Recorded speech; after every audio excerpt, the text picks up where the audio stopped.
خبروں کی تفصیل شامل کریں۔ سپریم کورٹ نے آرٹیکل 63A سے متعلق صدارتی ریفرنس پر لارجر بینچ تشکیل دے دیا۔ عدالت نے تمام سیاسی جماعتوں کو نوٹس جاری کر دیے۔ لارجر بینچ کیس کی سماعت 24 مارچ کو کرے گا۔ چیف جسٹس نے ریمارکس دیے کہ تمام فریقین معاملے پر تیاری کے ساتھ آئیں، ہم اس معاملے کو سننا چاہتے ہیں۔ دو تین سوال پوچھیں۔ بنیادی طور پہ 63A کی تشریح ہے، ڈسکوالیفیکیشن اگر ہے تو فار لائف ہے، اور ووٹ کی جو ہے کیا اس کا ویٹیج ہوگا، یہ کاؤنٹ ہو سکتا ہے نہیں ہو سکتا۔ سر ریفرنس آپ کی طرف سے فائل ہوگا یا کوئی اور؟ پریزیڈنٹ آف پاکستان کی طرف سے۔ سر پیروی کون کرے گا reference? Attorney general. Chief justice Pakistan Umar Ata Bandial نے ریمارکس دیتے ہوئے کہا کہ تحریک عدم اعتماد میں جتھے لا کر کسی رکن قومی اسمبلی کو ووٹ ڈالنے سے روکنے کی اجازت نہیں دیں گے۔ عدالت نے کیس کی سماعت 24 مارچ جمعرات تک ملتوی کر دی۔ سپریم کورٹ میں سیاسی جماعتوں کو جلسوں سے روکنے کے لیے سپریم کورٹ بار کی درخواست پر سماعت ہوئی تو پی ڈی ایم کے سربراہ مولانا فضل الرحمان، قائد حزب اختلاف شہباز شریف اور چیئرمین پیپلز پارٹی بلاول بھٹو زرداری بھی سماعت کے لیے عدالت پہنچے۔ سپریم کورٹ بار کے وکیل نے کہا کہ اسپیکر نے 25 مارچ کو قومی اسمبلی کا اجلاس طلب کیا ہے، حالانکہ آرٹیکل 95 کے تحت 14 دن میں اجلاس بلانا لازم ہے۔ 14 دن سے زیادہ اجلاس میں تاخیر کرنے کا کوئی استحقاق نہیں۔ تمام ارکان اسمبلی کو آزادانہ طور پر ووٹ ڈالنے کا حق ہونا چاہیے۔ چیف جسٹس نے ریمارکس دیے کہ ووٹ ڈالنا ارکان کا آئینی حق ہے۔ عدالت نے دیکھنا ہے کہ کسی ایونٹ کی وجہ سے کوئی ووٹ ڈالنے سے محروم نہ ہو۔ یہ تمام اسمبلی کا اندرونی معاملہ ہے۔ بہتر ہوگا کہ اسمبلی کی جنگ اسمبلی کے اندر لڑی جائے۔ عدالت ابھی تک اسمبلی کی کارروائی میں مداخلت کرنے پر قائل نہیں۔ دیکھنا ہے کہ کسی کے حقوق متاثر نہ ہوں۔ عدالت صرف یہ چاہتی ہے کہ کسی کے ووٹ کا حق متاثر نہ ہو۔ یہ تمام نکات اسپیکر کے سامنے اٹھائے جا سکتے ہیں۔ عدالت نے کیس کی سماعت 24 مارچ جمعرات تک ملتوی کر دی۔ حکمران جماعت نے جلسے کی جگہ تبدیل کرنے کا اعلان کر دیا۔ 27 مارچ کو ڈی چوک کے بجائے اب پریڈ گراؤنڈ میں جلسہ ہوگا۔ جلسہ گاہ کی تبدیلی کے لیے ضلع انتظامیہ کو درخواست دے دی گئی۔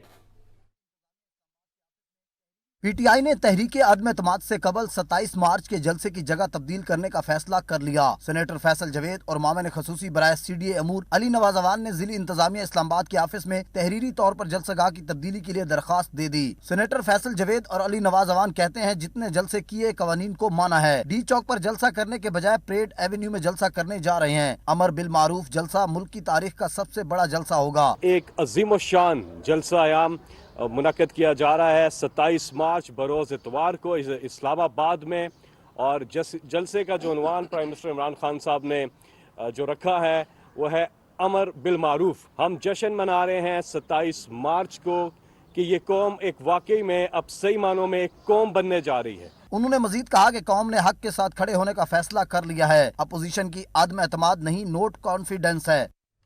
مولانا فضل الرحمان نے کہا ہے کہ ملک میں جمہوری ماحول نہیں، معلوم نہیں انہیں عوام کے سامنے آنے کی ہمت کیسے ہو رہی ہے۔ اس فتنے سے عوام کی جان چھڑوانے تک جدوجہد جاری رہے گی۔ کوئی جمہوری ماحول ہے، ایک آمرانہ سوچ، چور دروازے سے اقتدار پر مسلط ہونا اور پھر مختلف ہیلو بہانوں سے اقتدار کو طول دینا، اور پھر جب نااہل بھی ہوں اور ملک کی معیشت کو بھی تباہ کر دیں، بھوک اور پیاس کو عام کر دیں، عام آدمی کے حقوق کا تحفظ نہ کر سکیں، اس کے بعد نہ معلوم کہ ان کو عوام کے سامنے آنے کی ہمت کیسی ہو رہی ہے۔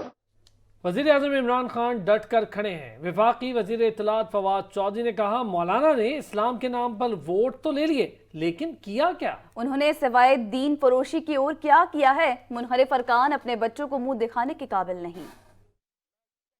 ان مولویوں نے یہ جو سارے ہمارے خلاف آج کھڑے ہیں سوائے دین فروشی کے کیا انہوں نے ہمارے یہاں پہ سوائے ووٹ لینے کے لیے مذہب کو بیچنے کے کیا ہے؟ میں اس پہ اپوزیشن کی، میں اسپیشلی جو ہمارے ہمارے نئے نومولود لیڈرز ہیں انہوں نے جس طریقے سے خارجہ اسلامی وزرائے خارجہ کی کانفرنس کو تحقیق کرنے کی بات کی، تمام ایفرٹ اس وقت ہمیں نظر آتی ہے پاکستان کے مفادات کو زد پہنچانے کی۔ اتنی ایفرٹ، اتنی کوشش ہندوستان اور اسرائیل کی طرف سے نہیں ہو رہی اسلامی وزرائے خارجہ کے خلاف کی کانفرنس کے خلاف، جتنی ہم دیکھ رہے ہیں کہ یہ فضل الرحمان اور ان کا یہ جو سو کالڈ الائنس ہے وہ یہ کر رہا ہے۔